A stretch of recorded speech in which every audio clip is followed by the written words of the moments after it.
السلام علیکم پیارے بچوں، آج کی ہماری کہانی کا عنوان ہے خاموش پتھر کا راز۔ قدیم زمانے کی بات ہے، ایک عظیم سلطنت آئینہ نگر پر ملکہ زوشا کی حکومت تھی۔ زوشا کو وراثت میں ایک ایسی تخت گاہ ملی تھی جو دنیا کے تمام شاہی تختوں سے الگ تھی۔ یہ سونے یا ہیروں سے جڑا تخت نہیں تھا، بلکہ ایک بہت بڑا، بے ڈول اور بھاری بھرکم خاکی رنگ کا پتھر تھا۔ اس پتھر کے بارے میں ایک قدیم پیشگوئی مشہور تھی۔ یہ پتھر اس وقت تک بے جان اور خاموش رہے گا جب تک ملکہ اپنے سب سے بڑے دشمن کو شکست نہیں دے دیتی۔ جس دن دشمن زیر ہوگا، یہ پتھر خالص سونے میں بدل جائے گا اور ملکہ کی شہرت ستاروں تک جا پہنچے گی۔ ملکہ زوشا ایک بہادر اور پرعزم عورت تھی۔ اس نے تخت پر بیٹھتے ہی سوچا کہ اس کا سب سے بڑا دشمن سرحد پار کا وہ بادشاہ ہے جس نے برسوں سے اس کے ملک کو تنگ کر رکھا ہے۔ اس نے اپنی فوجیں تیار کیں، گھوڑے دوڑائے اور خون کی ندیاں بہا دیں۔ اس نے ایک کے بعد ایک کئی ریاستیں فتح کر لیں، لیکن جب وہ واپس آتی تو وہ پتھر ویسا کا ویسا ہی بے رنگ اور ساکت ہوتا۔ وقت گزرتا گیا، زوشا کی فتوحات کے قصے عام ہو گئے، لیکن اس کا دل سکون سے خالی تھا۔ اسے لگتا تھا کہ شاید ابھی اس کا سب سے بڑا دشمن کوئی اور ہے۔ اس نے اپنے وزیروں کو حکم دیا کہ دنیا کے کونے کونے سے باغیوں کو چن کر ختم کر دیا جائے۔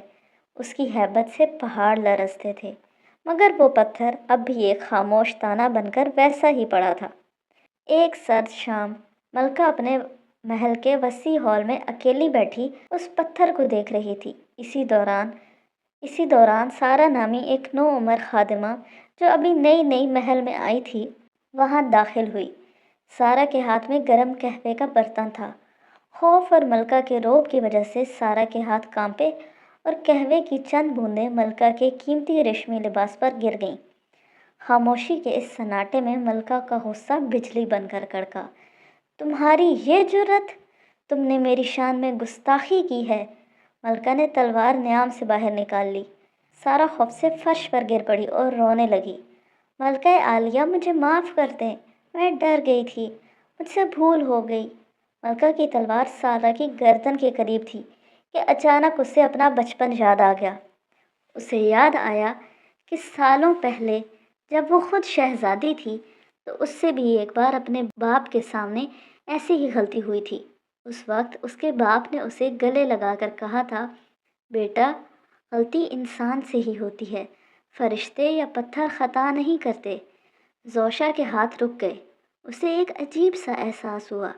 اس نے سوچا، میں نے ہزاروں لوگوں کو قتل کیا، سرحدیں فتح کی، لیکن میں آج بھی ایک چھوٹی سی خادمہ کی ایک چھوٹی سی خطا کو برداشت نہیں کر پا رہی۔ میرا دشمن باہر نہیں، میرا دشمن تو میرا اپنا غرور ہے جو مجھے کسی کے سامنے جھکنے یا کسی کو معاف کرنے نہیں دیتا۔ پورے دربار میں سناٹا چھا گیا جب ملکہ نے اپنی تلوار واپس نیام میں ڈالی۔ وہ تخت سے نیچے اتری، اپنے گھٹنوں کے بل بیٹھی اور سارا کا ہاتھ پکڑ کر اسے اٹھایا۔ ملکہ نے دھیمی آواز میں کہا، ڈرو مت، معافی تو مجھے مانگنی چاہیے، کیونکہ میں بھول گئی تھی کہ میں بھی تمہاری طرح ایک انسان ہوں اور مجھ سے بھی غلطیاں ہوتی ہیں۔ آج میں نے تمہیں نہیں بلکہ اپنے اندر کے اس تکبر کو شکست دی ہے جو مجھے اندھا کر چکا تھا۔ جیسے ہی یہ الفاظ ملکہ کی زبان سے نکلے، ہال میں ایک روشنی پھیلی۔ وہ بھاری بھرکم بدصورت پتھر اچانک پگھلنے لگا اور دیکھتے ہی دیکھتے خالص چمکتے ہوئے سونے میں بدل گیا۔ اس سے ایسی روشنی نکلی جس نے پورے محل کو منور کر دیا۔ ملکہ زوشا سمجھ گئی کہ دنیا کو جیتنا آسان ہے، لیکن اپنی انا اور تکبر کو شکست دینا سب سے بڑی مہم جوئی ہے۔ وہ پتھر سونا اس لیے ہوا کیونکہ ملکہ کا دل سونا بن چکا تھا۔ انسان کا سب سے بڑا دشمن اس کا اپنا غرور ہے۔ جس دن ہم اپنی غلطی تسلیم کر لیتے ہیں، ہماری زندگی کا بے رنگ پتھر بھی سونے کی طرح چمکنے لگتا ہے۔ تو پیارے بچوں، آج کی کہانی سے ہم نے کیا سیکھا؟ آج کی کہانی سے ہم نے یہ سیکھا کہ اصل دشمن ہمارے اندر ہوتا ہے۔ ہم اکثر سمجھتے ہیں کہ ہمارے مسائل کی وجہ دوسرے لوگ ہوتے ہیں،